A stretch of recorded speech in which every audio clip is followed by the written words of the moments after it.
So welcome to the first edition of the Coaches versus Cancer podcast presented by Fidelity Bank. I'm Tom Ferguson. Alongside me, head coach at Scranton Preparatory School and the leader of Coaches versus Cancer of NEPA, Coach Andrew Kettel. And Coach, this is the first of a couple different shows we hope to do and do this year. This is an exciting time for us. Yeah, it's something new that we're putting together here with Tom and Mark Denenbaum and everyone who's helping us try and spread the word, and of course Fidelity Bank, who's helping us make this possible. Right. Just to continue to raise awareness and let people know what Coaches versus Cancer is about, not only nationally but here locally in the Scranton area. So We're really excited about this new endeavor we're about to start. Yeah, we're here at 25/8 Studios filming this, and the swanky studio space they got for us here, the backdrop behind us, the headphones. This is official, folks. We're looking forward to doing this. We're here because Coaches versus Cancer, it's pretty ubiquitous in the basketball community, whether we're talking locally here or nationally at the Division I, any division really, college level. Mm-hmm. It's something everybody's aware of. And awareness of cancer is something, again, everyone knows what it is. It's people, I think, when awareness seems to be a catch-all. Sure. When people are trying to explain what charity is, everyone already has that awareness within them. But right. What this does, I think, is Coaches versus Cancer does a lot more than just that. And what the Coaches versus Cancer podcasts, at least what we want to do with this, I think, is bring to light all the other things that Coaches versus Cancer can do for people Sure. that are struggling or people that are going through that. Sure. And not only, raising awareness, like you said, but how can you get involved? Right. How can you help? If it's $1 here, $1 there, or getting your business or your organization or your church or a group of friends. We have guys that play in a golf tournament every year who are, they lost a friend to cancer, and they get together and play a couple of rounds of golf. And they all donate money to us every year, thousands of dollars. So, it doesn't have to be a team. It doesn't have to be basketball. It could be field hockey. It could be ice hockey. It could be football. It could be anything. And I think that's what our podcast is trying to put off to everyone, to let them know and inform them that, hey, no matter what sport or organization or business you're in, we're all in the fight against cancer. And hopefully the game of basketball and coaches and schools can come together and lead the fight in a direction where we can get rid of this disease. So some of the things we plan to talk about, at least on this first podcast, are what Coaches versus Cancer is, kind of how the organization began, and kind of lay that. Of course, we have to introduce ourselves. Nobody, outside of NEPA really knows who we are and kind of how we got involved. So, of course, we'll talk about that as well. And later on in the program, we're going to talk to the head coach at St. Joe's, Phil Martelli, who, of course, has been so intricately involved with Coaches versus Cancer pretty much since the mid-'90s, since its inception there, and has done a great job in Philadelphia. Currently the co-chair of the Philadelphia chapter with Fran Dunphy at Temple University, was the national chair for a long time. I think now retired as the national chair. So he spent a lot of time kind of leading things there. I mean, so I guess we'll start with Coaches versus Cancer and kind of where it began. This was something that was started in 1993. Norm Stewart, a former longtime head coach at Missouri, was so successful there. He's a colon cancer survivor, right, as you would expect with a story about, charity raising money for the fight against cancer.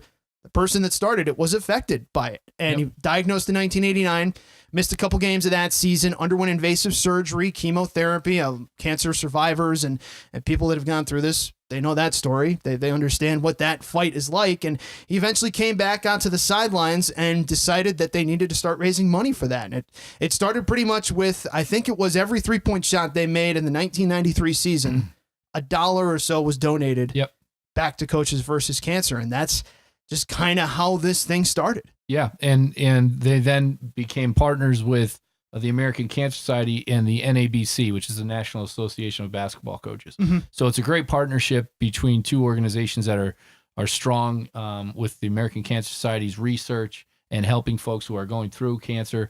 And then the National Association of Basketball Coaches, which has coaches from every level. Right. It has Division I coaches down to high school coaches. I mean, I'm a member at the high school level. And it gives coaches resources, throughout their planning, throughout their coaching careers. It gives them a sense of community. It helps with, finding jobs if they're in between jobs, and they brought that association together with the American Cancer Society to form what we now call Coaches versus Cancer. I think the great thing about what Coaches versus Cancer has done, I mean, obviously since then it's evolved into the Suits and Sneakers Week that happens on the national level with Division I basketball teams and every team at the NCAA levels, and of course what we're doing here in NEPA with the Suits and Sneakers Week with local high schools, and all the different kind of cancer initiatives that are started with Coaches versus Cancer and with basketball. Coaches versus Cancer, the council was started in 1998 to kind of oversee all the national fundraisers. And I mean, this is not just, a couple coaches here and there that evolve. It's really a who's who of coaches at that highest level in Division I basketball. Sure. I had the opportunity and pleasure to sit in on a national council meeting at the Final Four this year. And I'm in the room with Fran Dunphy and Phil Martelli and Mike Bray, just to name a few. Mm-hmm. And those guys take time out of their busy schedules, recruiting, doing things that their universities are asking them to do as part of their responsibilities as a head coach. And they're taking their own time to help do what we do with Coaches versus Cancer. And it's not just, they're doing it for PR reasons. I mean, these guys are all in. And they want to beat this disease, and they care about it immensely. And to be able to be there, me personally, was really amazing to see that, how passionate all of them are about this. And it just goes to show you that, they might be at the highest level of basketball, and they're still normal guys, and they still have loved ones who've gone through this, and they're passionate about helping out. So as Coaches versus Cancer has grown over the years since the mid-90s, since it started, obviously events have become pretty much ubiquitous everywhere, every college doing something along the lines in that week. And why is Coaches versus Cancer so important in your mind? What does Coaches versus Cancer do that's so important that it needs to be there? Well, there's a bunch of things, I think. One thing that popped into my mind as soon as you said that was, and this is at our level, at the high school level, I think it shows our student athletes and their families how coming together and being on a basketball team can do more than just winning games and traveling on a school bus. Mm-hmm. It gives you the sense of, hey, there's something out there bigger than us. There's something bigger than the game of basketball. And, I know we say this all the time, but everyone's affected by this disease. We go back to the awareness thing. And I just think it teaches kids that, whether we lose, win, or whatever during the season, that there's bigger things out there that we need to help each other with. And we need to come together. And in today's day and age, I think that's even more important to teach our youth that, hey, we got to come together and help each other out. And I think that's what this does for the future, for the student athletes who are going to be leading our country someday. Right. I mean, and the money obviously goes, it's in partnership with the American Cancer Society. This is not just money that goes, I think, towards radiation or chemotherapy. And I think that's important to point out too for people, is that, yes, that stuff is unbelievably expensive and costly and takes a toll physically and mentally on people. But I think sometimes, and the cancer patients are the most important in this fight, but I think also their friends and family, they're affected by this too. Sure. And it's about trying to make sure people have groceries and trying to make sure people can get to and from appointments. And that's kind of where this money helps out. Yeah. And the American Cancer Society has so many programs available for people who are battling cancer. And that's what we're funding. We're funding research. When we raise money for Coaches versus Cancer and the American Cancer Society, we're funding research. We're funding Road to Recovery. We're funding the Hope Lodge. We're funding Feel Good, Look Better. Mm-hmm. We're funding all these programs that are helping people deal with the day-to-day things that come along with this terrible disease. So what is the Coaches versus Cancer podcast, and why are we here to talk about that? What are some of the things that I think people can expect to hear, some of the information they'll expect to hear from us here on this podcast? Well, the idea behind this whole thing is to get more people that might not be involved. Yeah. And to get the information out there of what we're doing with Coaches versus Cancer, not only during the week of Suits and Sneakers Week, but throughout the whole year with our tip-off breakfast and our spring event this year is a little bit different, but and not just locally, but nationally, to raise awareness and let people know what we're doing across the country, on the high school and the college level. And I think that we'll be able to do that through this podcast and have some local student athletes come in the studio and interview them and what their school's doing to help Coaches versus Cancer. Some local survivors. Right. And then maybe some local coaches and even some national coaches. Yeah, some of the things obviously we plan on doing, as Coach Kettel just talked about, survivor stories, talking to people that have lived that life, have battled that and gotten through it. And some of the local and national coaches that we can, that we have connections with, that we can come in, that have connections with Coaches versus Cancer, we plan on talking to. As we mentioned, Coach Phil Martelli from St. Joe is going to join us later on in the program. Looking forward, of course, to that, talking with Coach. And, local coaches here as well, whether it be at the high school level, some of the local colleges too. Those guys do a great job getting involved with Coaches versus Cancer. And some of the local athletes we have here in the Scranton-Wilkes-Barre area in Northeast Pennsylvania and involved with Coaches versus Cancer of NEPA. And if we have the time, we might talk some basketball too. Sure. That's the plan. Anyway, we're both basketball guys. We love the sport. I think we love the camaraderie it brings with teammates together. I mean, you kind of alluded to it when you were talking about the bigger picture. Basketball teaches you more, especially when you're involved with Coaches versus Cancer. It teaches you more than just how to work together to put the ball in the hoop. That's right, and it's not just basketball, right? It's every high school sport, college sport that brings people together for one common goal, and to be able to work with people and learn how to deal with different types of people for young student athletes as they grow and go into college and into the workforce and into their careers. So, it's a blast. And hopefully we could talk about some local basketball, maybe some national basketball, college basketball, high school basketball, and have some fun with that too. And obviously, I could sit and talk about basketball all day long. So I look forward to those parts too.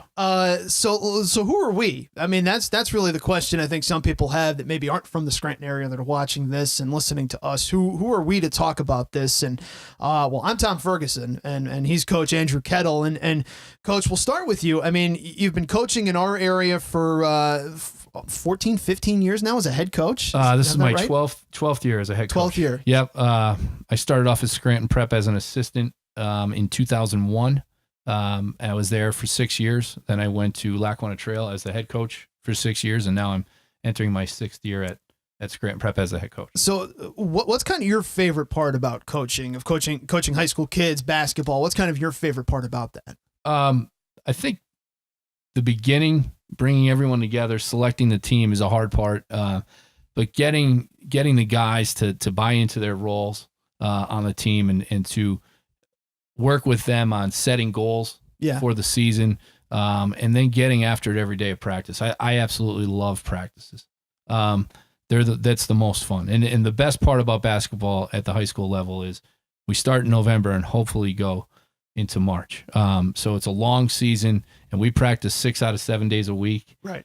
So I get to do it almost every day over those months. And I'm the lucky one to be able to be there with those kids and to try and guide them and work towards the goals that we set in the beginning of the season. So that's the most fun. And then to see them have success and to witness that with them and share that with them. And then we all go have some ups and downs and during the downs to learn, what we have to do to buckle our chin strap, if you will, and get back at it and tie those work boots and get back to work. So that's the joys of coaching. It's so much fun. Now, what's an Andrew Kettel practice like? Is it a little tense? Do you get fired up at practice, or is it a lot of drills? What's kind of an Andrew Kettel practice like? Well, I guess it depends on the time of year. The beginning of the year is a lot of putting in offenses and defenses and teaching and doing a lot of drill work. We segment out our practice. And all this stuff, I don't make up, man. I steal it from the guys that we might be interviewing, like Coach Martelli. Sure. Guys who get paid lots of money and who have much success and have been doing it a lot longer than me. I steal all their stuff. and that's what part of coaching. Shameless. Yeah, absolutely. Right? And that's what coaching's a part of. If we have a guy on who says he made it all up, I'm going to have a hard time believing it. But We try and find out what the best are doing. What's Jay Wright to a practice? Now, we don't have the players that Jay Wright has, but you know what? If he's doing it, we should be doing it. Mm-hmm. And that's the way we look at it. I try and go out to different college practices locally and nationally to learn so that I could become a better coach and give our guys some better drills and theories and concepts of what we're doing. So the practices really depends on the time of year. Right. A little bit more intense in the beginning of the year. And then as the games pick up, we're playing 2-3 games a week. Sometimes it's a little bit lighter, getting shots up, working on things that we saw on film. Right. And then game preparation. Now, our area, for people that maybe aren't super familiar with Northeast Pennsylvania, very football heavy, very, very football focused where we are. But I think there's not even a small pocket. There's a lot of people that are very passionate about basketball. And I feel like and maybe this is just my bias as someone who is a basketball fan, I just feel like I've felt that increase a lot over the last few years. What is that passion like for basketball in Northeast Pennsylvania? Well, I think if you look at the young men and women who are moving on to play in college, but we have a lot of kids that are being recruited out of Northeast Pennsylvania, right? Both in the girls' game and the boys' game. So I don't know if people realize how many kids are playing college basketball from Northeast Pennsylvania. So I think that goes to show you how important not only high school basketball is, but local AAU programs. Right. Who's a big supporter of Coaches versus Cancer, Coach Bucci and Backcourt Hoops and JB Hoops. I mean, they help these kids get exposure throughout the summer, throughout the spring at national events. I've had some players who've been very fortunate to work with Coach Bucci and help them get some, exposure that they might not just get at the high school level. So I think that the basketball community here in Northeast Pennsylvania is very strong. Mm-hmm. Some great coaches out there, some great families involved. Yeah, Coach John Bucci, of course, Coach Jerry McNamara, 2002, won a state championship with Bishop Hannon. Jerry McNamara went on to become a star at Syracuse, and winning a championship his freshman year, and then, of course, has stayed on as a legend, really, with the Orange, as one on the coaching staff there. But Coach John Bucci coached him, and then has been a great AAU coach and just great coach in general, a great basketball mind kind of to have in NEPA, and as you mentioned, a really strong supporter of Coaches versus Cancer, and that's kind of why we're here on the Coaches versus Cancer podcast presented by Fidelity Bank. Coach, you started one of the biggest, Coaches versus Cancer chapters that isn't in an area with a Division I program that doesn't have that. Well, probably one of the biggest in the country that has that right now. And how did that start? How did you get involved with Coaches versus Cancer? So most of the people here in Northeast Pennsylvania know this story. But for those of you who don't, I was lucky enough to be named the head coach at Lackawanna Trail in 2007. Mm-hmm. And Casey Kettel was a senior, returning senior point guard. I had known Casey and his family through Coach Bucci's AAU program. Right. So I kind of knew those guys a little bit, and I didn't really know anyone in the Lackawanna Trail community. But when I started coaching up there, got to know Casey and his family even better. And Casey's dad, Joe, was battling pancreatic cancer.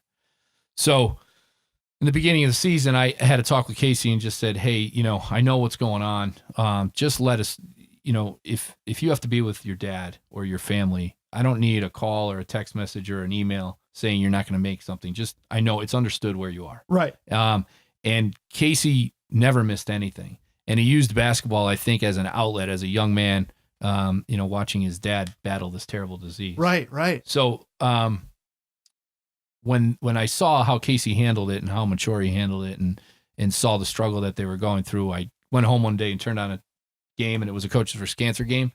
And I thought to myself, why can't we just try a little Coaches versus Cancer thing here locally? Wear some sneakers on the sideline and pass a hat, Mm-hmm. So we did that. I called Wendy Kettel, Casey's mom, and said, would you guys mind if we put together this little game? We were playing Mountain View that upcoming Friday. Right. I called the coach up in Mountain View, Lawrence Tompkins.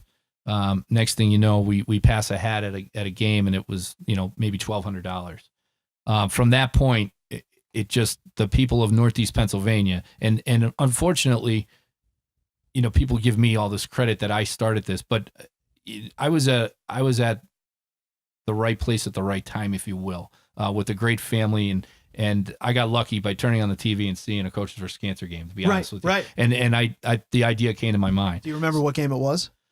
I really don't, unfortunately. Sorry. But I think that our community are the all-stars in this. I mean, I was able to have that game, and then the referees got behind it. Larry Pagula at Valley View, all these guys got behind it, and they were like, Andrew, we could really do something here. So we formed a community local council, right? Like the national council. We went out and got some sponsors. Coach Bucci and Backcourt Hoops were one of our first sponsors. Fox 56 jumped on board to help promote the games. Lamar Advertising, Sweet Advertising, all these companies were all in. And we went from $1,200 our first year to, I want to say, like $25,000 in the second year. So it really just blew up. And then, that's 10 years ago. We're about to start our 11th year with Coaches versus Cancer. And just the community of Northeast Pennsylvania has gotten behind this thing. The coaches, the student athletes, the officials, the businesses, and really have taken it to a level that really hasn't been seen in the high school initiative throughout the country. What was that like for you to see Northeastern Pennsylvania? I think that's always been one of the things that we lean on in Northeast Pennsylvania when there is a tragedy, when something happens and it affects a community in one way or the other. We see other communities rally around that. What was that like for you to kind of have that happen, to start that with Lackawanna Trail and Mountain View, and just see that spread like wildfire? Yeah, it just reminds me why I'm here, why I have my family here, why my family's really my parents and my grandparents and their families, why we never left this area. Right. It's that sense of community. I think sometimes we get put down a little bit about where we're from, but I'll always be proud of where we're from because we always rally. And when people here need each other, we always step up. And I think that's why our Coaches versus Cancer program has been so successful, is because of the people here in Northeast Pennsylvania and the way we're raised. What's kind of some of the maybe the unique challenges or even advantages to having the chapter in Northeast Pennsylvania, but not having a Division I school kind of nearby? That kind of obviously helps promote that. I got to think that's probably at least a perk for chapters that are surrounded by or that have that Division I school that kind of puts it on a national scale. What's kind of the challenges? What's kind of the perks of not having that? I think the challenges are, we're never going to be able to, I shouldn't say never, but the challenge is going to be, how are we ever going to really be able to raise as much money as a market with the Division I program and a Division I coach and nationally recruited players, right? So like those guys are on another level, if you will. But I think the positive is it shines more light on our student athletes.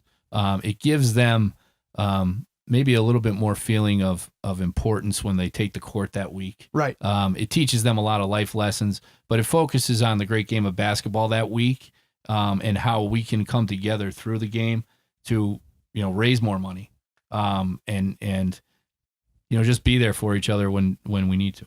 What was the response from the national chapter of Coaches versus Cancer when you kind of approached them about trying to start this local chapter here in Northeast Pennsylvania? So I basically just called the American Cancer Society in Taylor, and I said, "Hey, we had a game last night, and here's $1,200." So it wasn't very. They don't usually turn those phone calls down, right? No, they don't. And then I just kind of called them and said, "Hey, we want to make this thing bigger," and we just started the ball rolling, and they've been very supportive. But we've gotten national attention since that point, which is really cool. And it's, like I said, it's great because of our community. It's people know what we're doing here in Scranton, Pennsylvania, people all over the country. And when I say Scranton, I mean all of Northeast Pennsylvania, right, Wilkes-Barre, Wyoming County, everyone in District 2, really, PIAA District 2 has gotten behind this.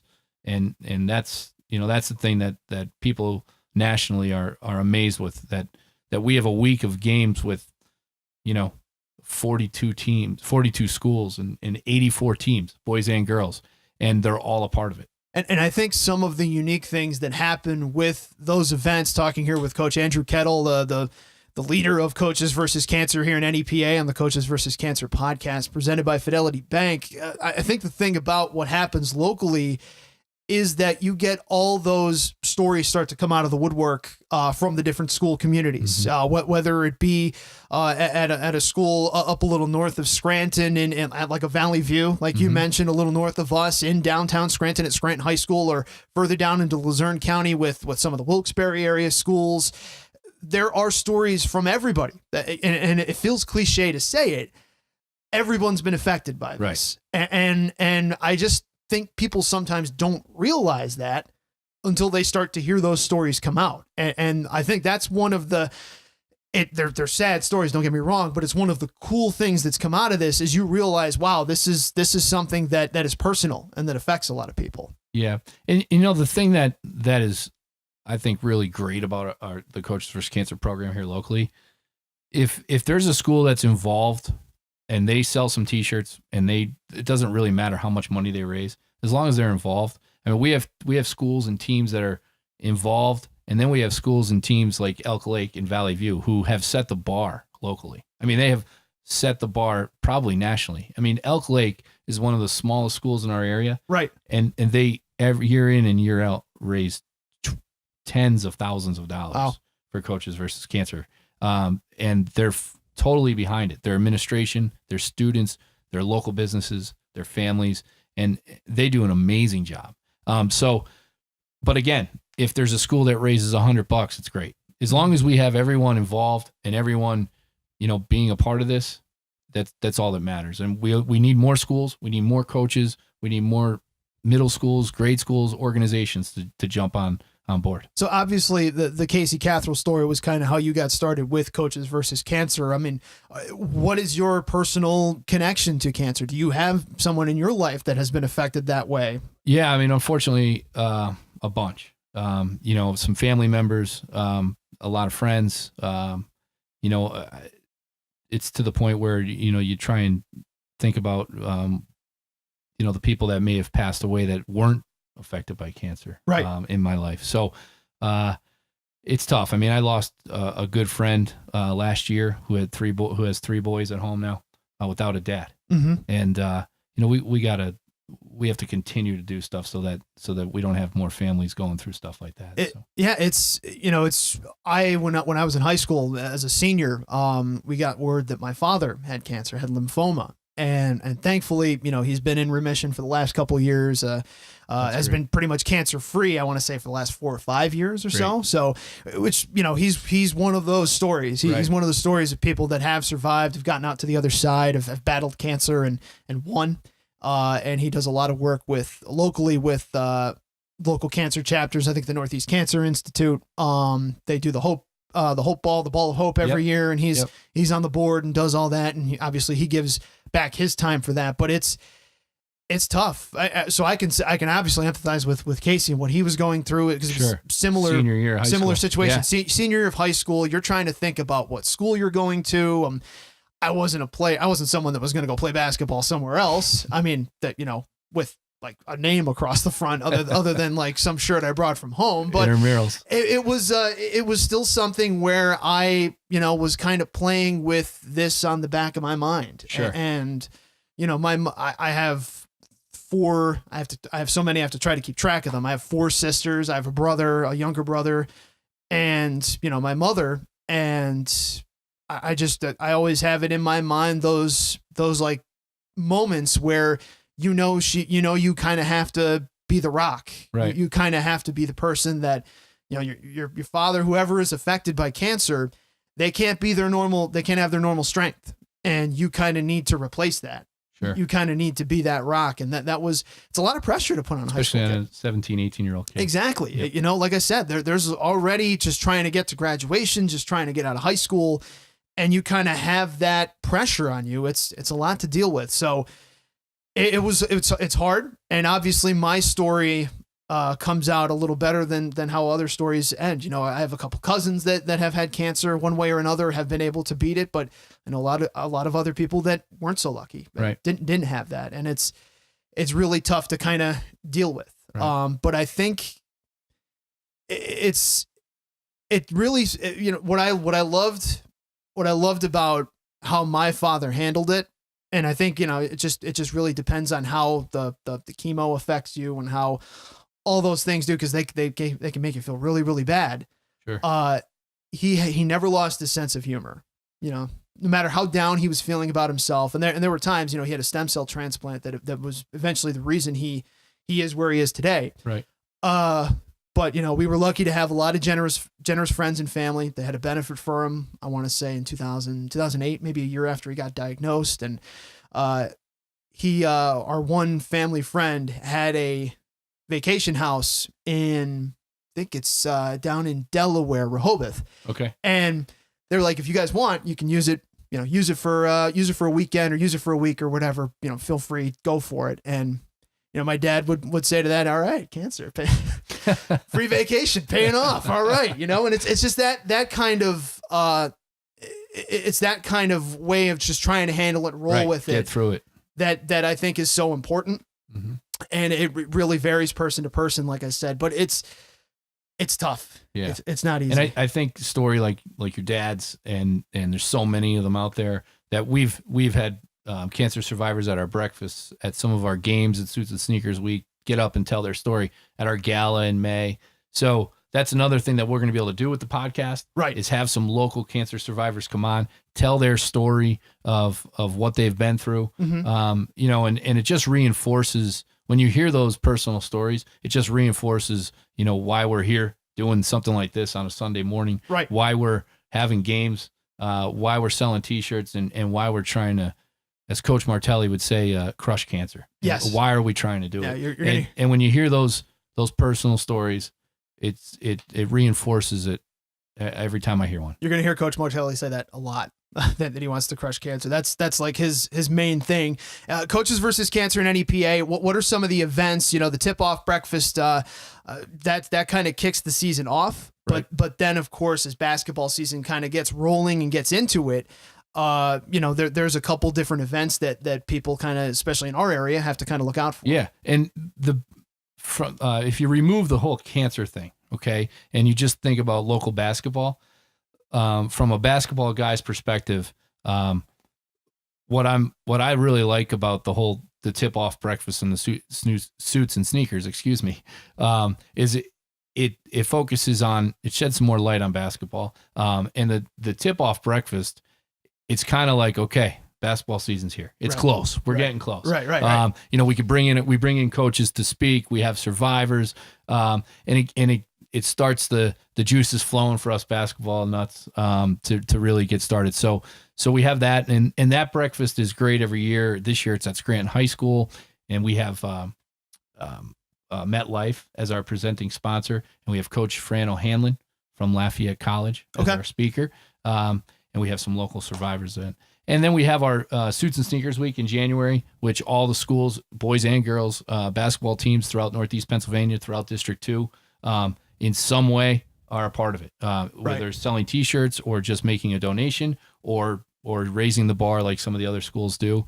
And then we have a little celebration party that weekend called our Hoopla. Right. And it's a nice time to get everyone together and celebrate all the money raised and coming together as a local community. And then we have a spring event. In the past, we've had a big gala, black tie gala with sneakers, and 500 people last year with Coach Jim Boeheim from Syracuse. Right. And Jerry McNamara. So that was awesome. This year, we're kind of changing it up a little bit smaller event, just to change things up.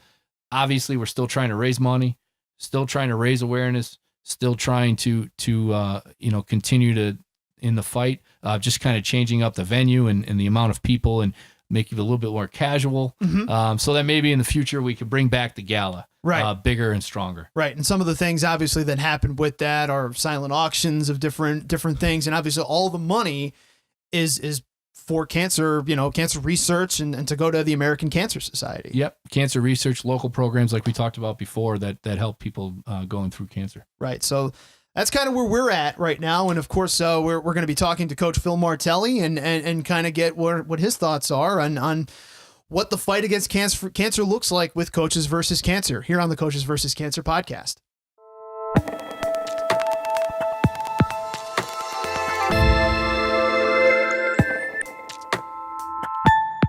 So joined by the head coach at St. Joseph's University in Philadelphia and the recently retired chair of the National Chapter Coaches versus Cancer, currently the co-chair alongside Fran Dunphy, longtime Philadelphia coach, the Philadelphia Chapter Coaches versus Cancer. Coach Phil Martelli joining us here on the Coaches versus Cancer podcast. Coach, appreciate your time spending it with us. And I mean, is this a busy time for you? What's kind of going on in your world as you get ready for the basketball season? Well, it's always busy, whether you're recruiting, whether you are breaking down film from a scrimmage that we had yesterday, whether you're taking time with your family, which is really important, or if you're maintaining the fight to crush cancer. So every day for me, it's always the same. My priorities are my family, my team, and crushing cancer. And today will be no different. And this time of the year with basketball starting, college basketball starts next Tuesday night, November the 6th. Right. We do not play till November the 9th. But this week we have a quote unquote secret scrimmage on Tuesday. On Thursday in Philadelphia, we have our Coaches versus Cancer tip-off luncheon where we're going to honor retired athletic director Don DeJulia. And at the end, the United States basketball writers are going to honor Fran Dunphy with the Dean Smith Award, only the fourth time ever it's been awarded. Next Saturday is a inter-squad scrimmage. Next Sunday, because of the unbelievable work of Andrew Kettel, I'm going to be able to go up to Allentown and help them kick off their Coaches versus Cancer School Initiative program, then get back to Philadelphia to give out season tickets. So other than that, I have a couple minutes to shave and a couple minutes to shower, but we will be busy. So you're keeping yourself active is what you're saying. I always try to. I always want to be on the move and trying in every way to touch those closest to me, whether it's my family, my team, or those struggling with cancer. And of course, that's something that we want to make sure we talk about with you, Coach. Before we get into that, I mean, how do you kind of feel about St. Joe's? You mentioned you had a scrimmage and you got a couple more coming. What's your feeling on the Hawks heading into this season? Well, right now we're healthy and we have a lot of older guys. I think that one of the things that happened last year with Villanova that was underreported was that those guys were a year older. And Bridges had redshirted, DiVincenzo had redshirted, Pascal had transferred, Phil Booth had, and they were led by Brunson. We're in a similar situation. We're not that level of talent, but all of our guys are older. We have a fourth year junior who has 2 years of eligibility left. We have a fifth year senior. We have three third year sophomores. So we have a lot of gifts and a lot of opportunity here to have a special team. Picked preseason, number 2 in the poll in the Atlantic 10. So I'm really optimistic, and it is a great practice group. Andrew could speak to that. When you have a practice group that gives you juice every single day you go to practice, it's like being in a classroom. When you walk into a classroom and you know you have people that are fully engaged, they get your A effort every single day. They challenge you to give you their A effort. So I'm always a guy glass half full with regard to basketball, but this team gives me reason to be. I don't want to date you with this question, but you've been in this at this a while now. You're heading into your 24th season. What's kind of been the toughest adjustment, if any, as the game of basketball has kind of evolved over the last couple of years? Well, I don't know if it's the toughest, but it certainly is a huge factor. Is the presence of social media. Mhm. And because of social media, every day, every practice is critiqued, every recruiting decision is critiqued, and you're winning and losing every single day. And to try to not ride that roller coaster that social media can create, it has been daunting. And at the same time, you want to engage social media to promote your program and to promote your players. So I would say that's the biggest change. It's changed recruiting. Young people are looking for really self-identification through social media platforms. And that's been hard to wrap your arms around, for me anyway. Social media, obviously there's a lot of bad and a lot of unknown about it, but I think one of the great things about it, at least when we're talking about Coaches versus Cancer and the battle against cancer, has been its ability to reach people and its ability to kind of share your message. That's been an important part of this fight, right, Coach? No, there's no question about it. And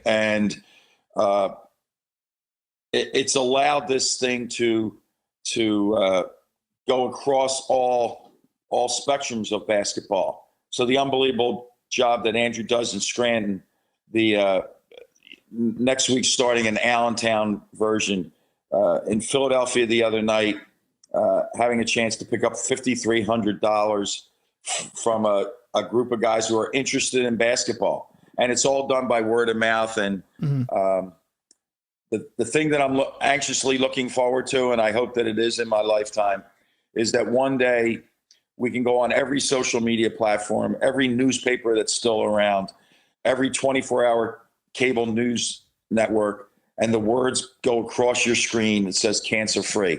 That's what we have to fight for. And that's really why we're all in this together in the basketball community. And Coach, on that topic with the social media, and that's really why we tried to start this podcast this year to help promote Coaches versus Cancer and the fight nationally and locally here in Scranton, Northeast Pennsylvania, to get the word out and let everyone know what maybe high schools and middle schools and colleges and companies and everyone who's joined together in this fight. So we really appreciate the fact that you would come on and join us in everything that you do for Coaches versus Cancer. But we think that this podcast can help reach some people that maybe not be familiar with what Coaches versus Cancer is. Well, I agree with you, Andrew. And one of the things that I hope everybody watching, whether it's a family, whether it's a church group, right now in Philadelphia, everybody's concentrating on a team playing across the Atlantic Ocean and not playing that well, I guess, from what I'm hearing in other parts of my house. But somebody out there and everybody out there can help in a small way. I don't want anybody to be intimidated and think, we raised $100. $100 will go a long way. I'll give you an example. I'm involved in the Philadelphia area in the program Real Men Wear Pink. So every day in October, I wear something, and most days multiple items that are pink. And a local grade school heard about it. They took it to their student council. The student council decided to have a dress down day where every kid in the school would come in with some item that was pink, and they would pay $1 or $2. And they just called me to pick up a check later today for $900. Wow. Those are first graders through eighth graders. Everybody can do something, and that something doesn't have to be the big wow, but it has to be engagement. Because as we well know, no one has not, and I know that's a double negative, no one has not been touched and had to fight this awful, non-discriminatory disease. Talking here with Coach Phil Martelli, head coach at St. Joe's University, heavily involved in Coaches versus Cancer. And Coach, we had been talking about kind of the beginnings of Coaches versus Cancer with Norm Stewart in Missouri, kind of spearheading that way back in the mid-'90s. What did you have any interaction or any connection to him? How did you get involved with Coaches versus Cancer? Well, yes, we've had a lot of interaction. He's been very supportive of our of our chapter in the Philadelphia area, and obviously nationally. He's kind of the godfather, the founder. He's the mentor for all of us that are engaged in the fight. And basically, it's probably 22 or 23 years ago, Fran Dunphy and I were crossing paths at a charity event, going to separate rooms to meet and greet some people. And the NCAA had just put out a newspaper with the top 100 fundraising programs in America: men's and women's basketball, high school basketball, junior colleges, Division II, Division III. Mm-hmm. And nowhere on that list was there a Philadelphia school. And I told him I was embarrassed by that, and that I hadn't done my part, nor had he done his part, and he was at Penn at the time. Let's come up with a way. So 20-some years ago, we got together and we band with the other coaches in Philadelphia, at Drexel, at LaSalle, at the University of Pennsylvania, at Temple, at Villanova. And we said, let's make a difference. And if we're going to do this, let's do it in a way that Philadelphia could be proud. Let's be the number one fundraisers. And eventually, let's be the number one reason that cancer gets crushed. And so we put together a series of events, starting each year with a golf tournament in September, a lunch right before the season starts, a breakfast the day after Selection Sunday, and then our gala. So all of those things, but the cherry on top of this thing for us is what Andrew Kettel is doing in Scranton, and now the coaches in downtown are picking up, and Bill Campo and his band of volunteers in Philadelphia, and that is our school initiative program. So we have schools that are in 5th and 6th grade. We have high school kids. They sell wristbands. They sell balloons. They shoot foul shots. Mm. And every year for the last 4 or 5 years, they have given us a check for over $300,000. That's number one thing. The money matters in this case. The money matters. But the second thing, and Todd, you're sitting next to a teacher here who, think about this. He's allowing young people at all of those schools in Scranton that are so involved, and as they are doing in Philadelphia through Bill Campo, through the school initiative program, you're teaching young people not only does it feel good to give back, but it's a must. So many of us through this game have been blessed, and now it's important that we give back, give back, give back. And that's what I started my conversation with you. You're heroes because you're touching people that you will never, ever meet. Heroes are just ordinary people who do extraordinary things. And that's certainly what Andrew Kettel and the people in Scranton and the high school community in Scranton have done. Coach, does your involvement with Coaches versus Cancer, does it give you kind of a bit more perspective in coaching and in life in general, maybe that you didn't have when you initially started this? That's a really, really great question. And it's not my involvement in Coaches versus Cancer, but it's the people that I meet and people that you don't know in your own life. And they'll say to me, thank you for what you're doing. I'm a breast cancer survivor or prostate cancer survivor. I don't consider them survivors, by the way. I consider them to be bad dudes. And if we were on cable TV, I would say badasses, but because they've looked at this monster, they've looked at this bully, and they've beaten it. And someone might say, well, yeah, but it can always come back. Yeah, but they've beaten it. Mm-hmm. And so when you meet the people at the Hope Lodge, or you meet the people that are honored at these various galas, and you think, that's real courage. Real courage is not going out and running an inbounds play in a district playoff game or in the Atlantic 10, excuse me, in the Atlantic 10 championship game. Real courage is getting up every day and, number one, knowing that something has invaded your body that you didn't ask for, but you have to be able to crush. And real courage is getting up and looking at your wife and knowing that she's struggling and making sure that your kids get where they have to go while your wife gets the treatment that she needs. I just read a report this week. Cancer, people have to decide whether to live their lives and pay their bills or fight cancer. 92% of cancer patients who have to get advanced treatment end up bankrupt. We have to stop that. We have to do more. We have to make sure that this podcast is seen nationwide and that everybody gets engaged, whether it's a quarter or $100,000.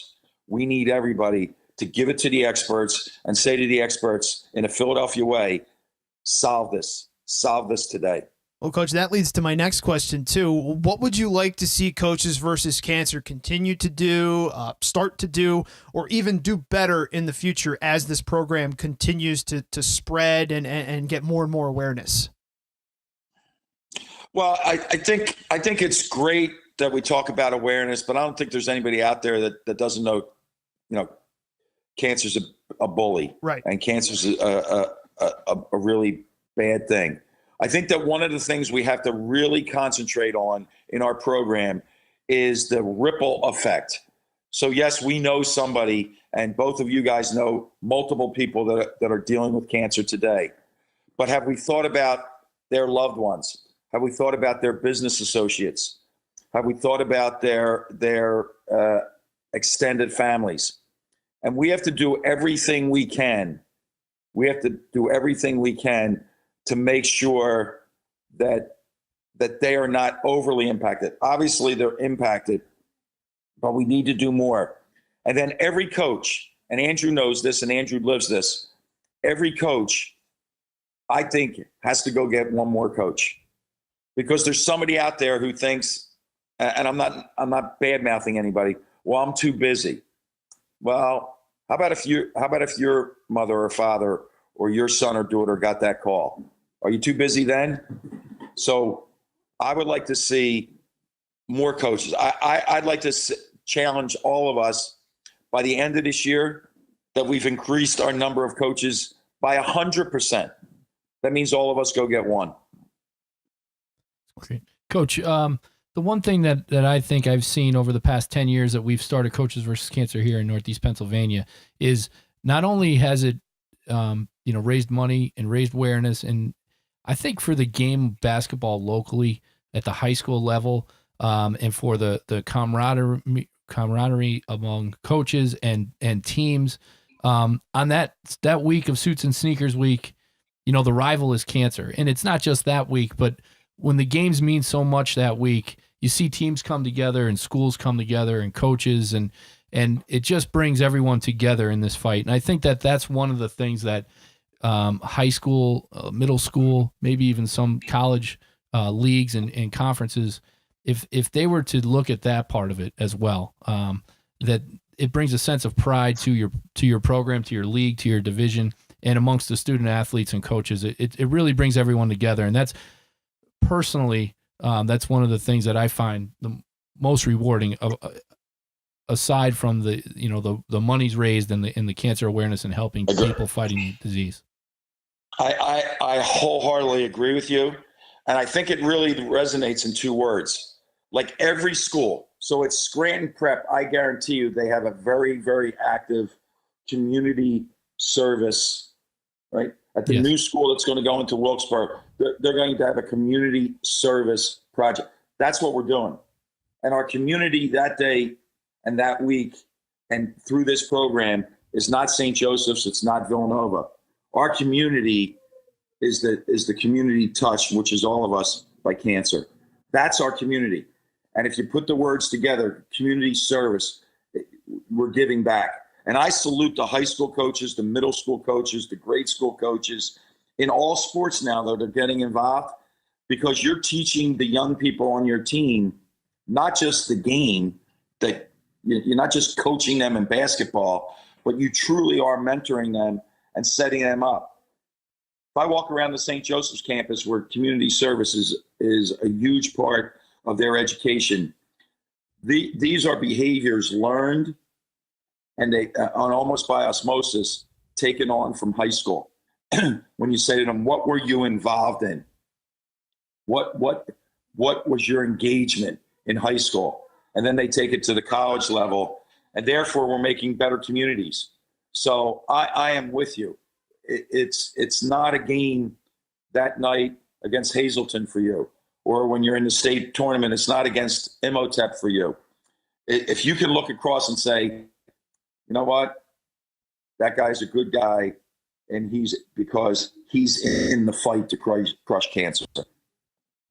Well, Coach, we appreciate your time. Appreciate you hanging out with us. Go see what happens with the birds over in London, okay? Well, yeah, they're a little bit hard. I think I'm going to go to Mass instead of watch the birds. That's Maybe a good idea. My being at Mass will help them. That'll probably help them out. Coach, we appreciate your time joining us here on the Coaches versus Cancer podcast. Thanks, Coach. Thank you for what you're doing to crush cancer. Appreciate you guys. We appreciate it. Thank you. Thank you.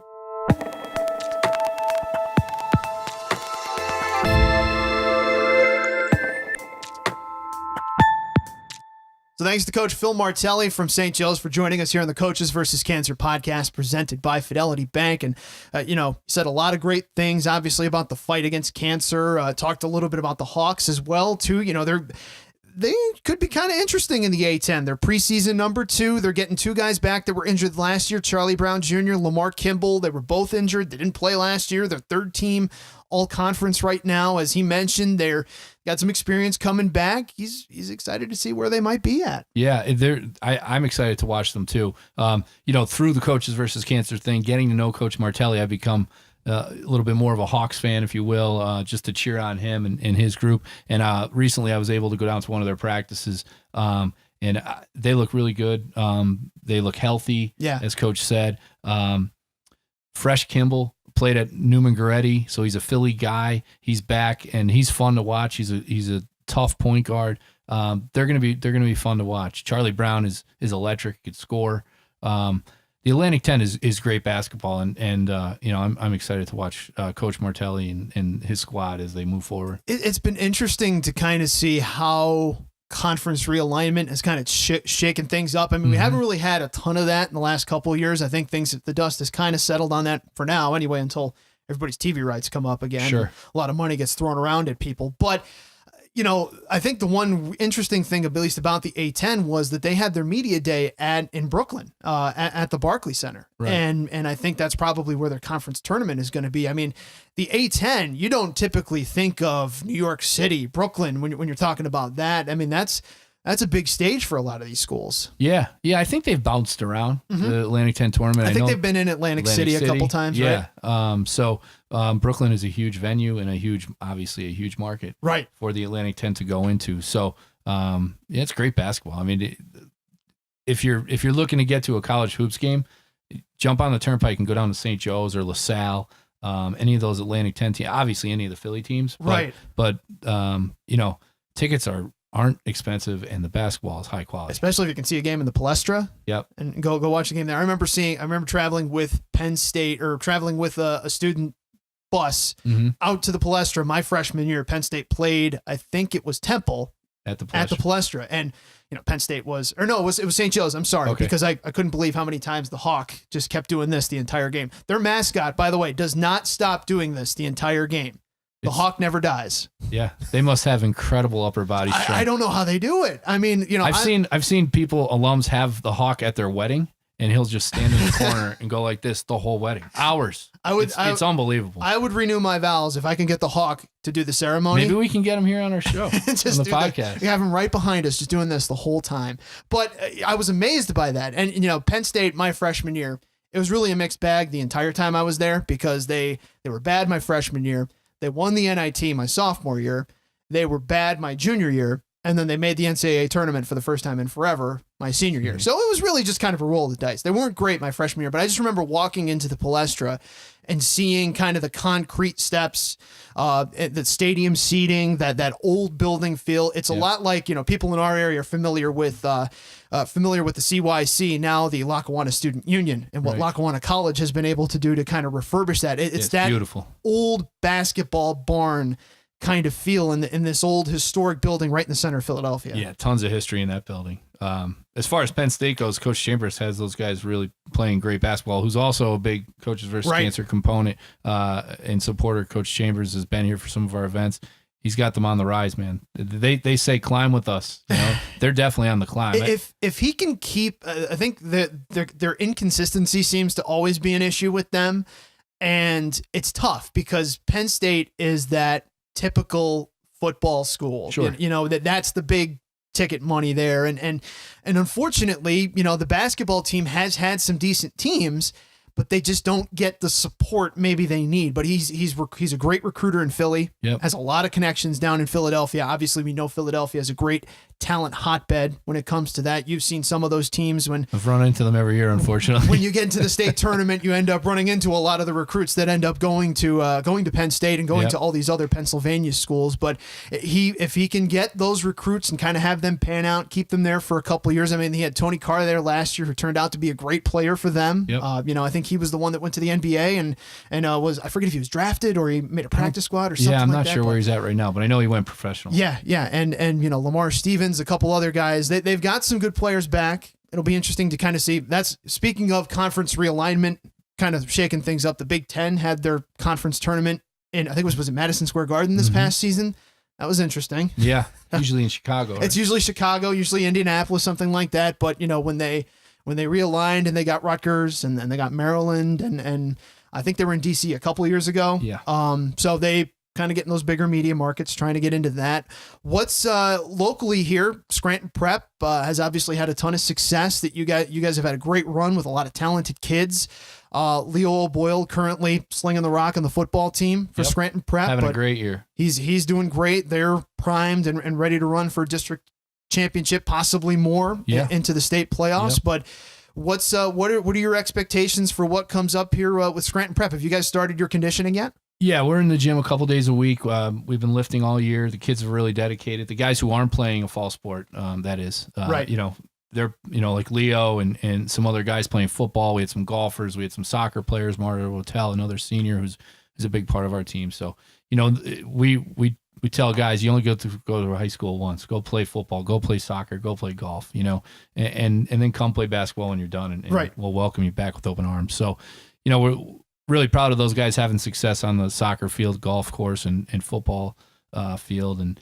But yeah, we've been working out with the guys who don't play a fall sport a couple days a week, and just conditioning and lifting and preparing, and the excitement's there. And we hope to have a great year. We have some key guys back. Our conference is really hard. Defending state champ Abington Heights comes back right. fully loaded. They lost a great player in Jackson Danzig, who's now getting to play for his dad at the university. So that'll be fun to watch this year. With one of my former players, Logan Bailey, they're going to have a great backcourt at the University of Scranton. Oh, yeah. Jackson Danzig and Logan Bailey. So they're going to be fun to watch. And then, Abington is loaded with George Tinsley, who just committed to Binghamton. Trey Kohler, a healthy Trey Kohler. Poor guy was hurt last year, but he's back this year. Great player.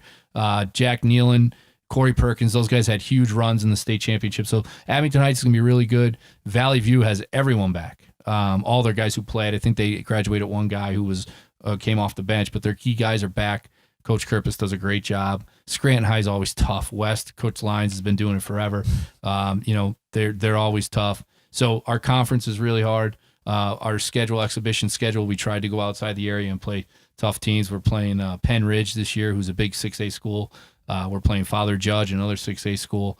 So Pottsville, our exhibition schedule is daunting, but that's what you need to do. At least that's what we think, in order to get better and to take our program to the next level. What was that like for you last year? An Abington Heights team you guys had really competed with throughout the regular season. Obviously, you guys were in different classifications when it came to the state championship. The state championship playoffs are a little bigger school, but kind of watching them put it together, go on a run, and get into the state championship game and then win it. Fabulous. I mean, for District 2 and in our area, it was terrific. I mean, I'm an Abington Heights grad. I'm friends with a lot of the families that sons play on that team. Right. I live in a neighborhood with two guys, Danzigs and Nealons, three families that their sons had a huge role in that game.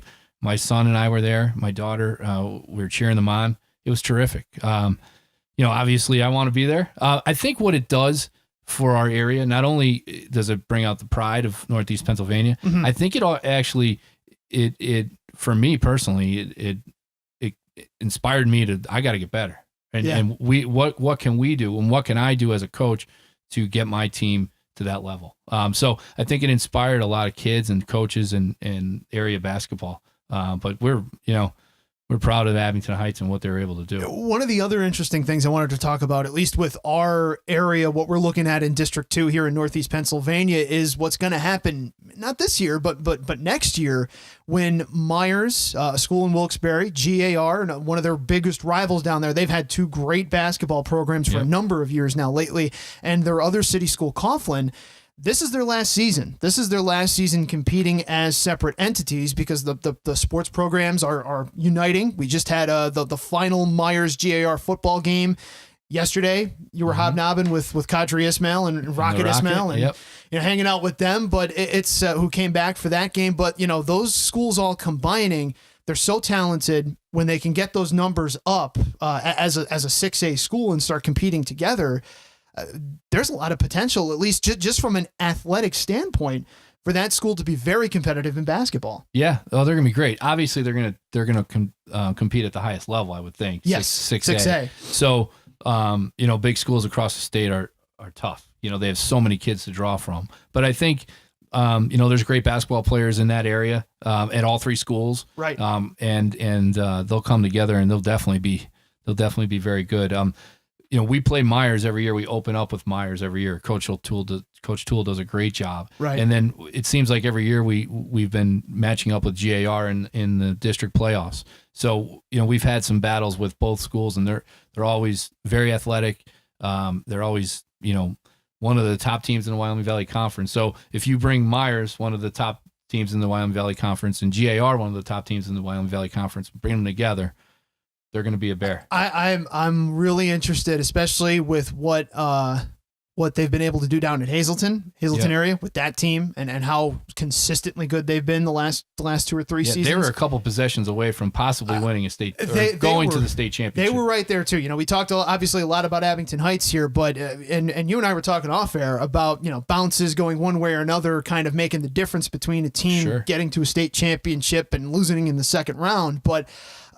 That was a team that was a couple bounces away, a couple shots going in that rimmed out to getting to a state championship game. And they had such talent. They played so well. I think they opened eyes nationally, or not nationally, but statewide. Yeah. Certainly from teams in the Philadelphia area and people that watch and just consume basketball. But I'm just already starting to think about a GAR and Myers and Coughlin hybrid taking on Hazleton with that kind of talent. What games those are going to be like? Yeah, we play Hazleton game 2, so we're going to be right out of the gate. You guys aren't resting, right? No, you're going there's right no after rest. it. Yeah, and Coach Joseph does an awesome job. Mike's a great friend, does a great job down there. Big supporter of Coaches versus Cancer, and they're always Hazleton has a great tradition too. So, area basketball is great. So some of the things that we want to make sure we mention with the Coaches versus Cancer podcast presented by Fidelity Bank. I mean, this is something we're going to do monthly, and we're going to try to put out an episode a month. And what we said earlier is kind of what we're going to do. We're going to talk to coaches like Coach Phil Martelli and kind of get his involvement with Coaches versus Cancer. And we're going to talk to local coaches and local players and kind of get their stories and their perspectives and kind of what they feel about it and how they like to get involved. And obviously talk to them about what's going on in their lives currently, whether it's sports wise, what their teams are up to, et cetera. And talk to some survivors too. People that have kind of lived the life that we've alluded to, kind of dealing with that. But that's ultimately the goal of the Coaches versus Cancer podcast. Yeah. And from a basketball perspective, we didn't really mention girls basketball locally because, being in the boys game, I don't know as much about girls basketball, but we'll definitely have a girls basketball coach in studio to talk about, what's coming up with girls high school basketball, which by the way is also terrific locally. A lot of girls playing at the Division I level, and all levels in college. With some great coaches, some great programs. Speaking of Penn State, Kaylee Simeon on Penn State. I just saw her pop up on my social media feed where they're counting down the days, and she's number 12. And nice big picture of Kaylee right there. But, awesome. But that's just one story of a bunch of different girls out there playing, as Coach said, Division I basketball, and this area has really, really shined with basketball, especially on the girls' side the last couple of years. Absolutely. So we hope that we can communicate, basically all things basketball on this, and most importantly, what we have going on with Coaches versus Cancer, share some stories, and continue to raise money both locally and nationally to help crush cancer. And for those that have watched along with this, of course, we want to thank you guys for sticking around with us and watching us talk about it and talk about these stories. Sometimes it's tough, these are some heavy subjects, but it's important that we talk about this. And I think it's important that if you liked what we're talking about, share it, tell people about it. The Coaches versus Cancer podcast. We want this thing to spread because we want the message to get out there, and we want these stories to get out there. And this support group is kind of where it starts right here. This is the ground floor. That's right. And if you want to get involved locally here in the Northeast Pennsylvania, contact the American Cancer Society in Taylor. You can look for them online. Jamie Kane is the director over there, and you can give him a call and we can get you on board. And if you want to join a committee or get involved, or if your company wants to sponsor, we have sponsorship opportunities available. Not only locally, if you're not from the Northeast Pennsylvania area, call your local American Cancer Society office, right, and try and get involved, because we need to continue to recruit people to help fight this disease. So look out for our next episode in December. We'll be releasing that on a Sunday. We'll, of course, announce it, promote it, all that stuff. And our thanks, of course, to Marky Denenbaum and 25/8 Studios for hosting us and helping us out with this and giving us this nice area to record this and making us feel all official. Yeah. And thanks for all our sponsors. Thanks for Fidelity Bank, who's able to help us put something on like this. So thanks, Coach. Thanks for your time. Thank you, Tom. I'll see you in a month or so. All right. Thank you.